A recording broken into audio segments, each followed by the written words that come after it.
А имате претубачи, немате претубачи. Онда јавте град, нема ќе изгуби.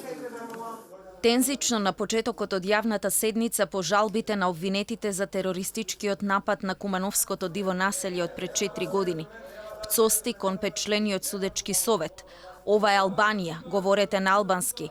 За на крај 29 обвинети да ја напуштат големата сала од Врховен суд, каде се одржуваше јавната седница. Како посмислено сценарио, обвинетите чекаа да влезат камерите во судницата за да станат и да прочитаат хвалоспев за загинатите во Куманово, а потоа почнаа навредите и пцостите кон судот и судиите. Зборуваа во хор, дека не го признаваат судот, дека судиите во оваа земја се бегалци, а тие биле автохтон народ. Повторија дека бараат меѓународна истрага како што им било ветено. Залудни беа обидите на судиката која ја води јавната седница дека нивна волја е дали ќе останат во судницата и им појасни дека присуството не е задолжително и јавната седница може да трае и без нив. Обвинетите воопшто не ја слушаат, туку бараа да бидат изнесени од судницата.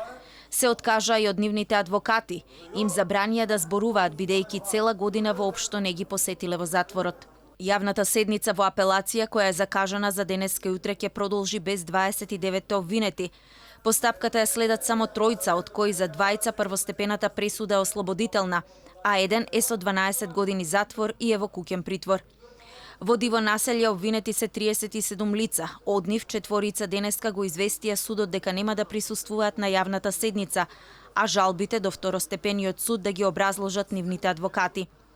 По завршување на жалбената постапка, апелација во најкусможен рок ќе треба да донесе одлука дали ќе ја потврди првостепената пресуда, ќе ја укине или предметот ќе го врати на повторно судење.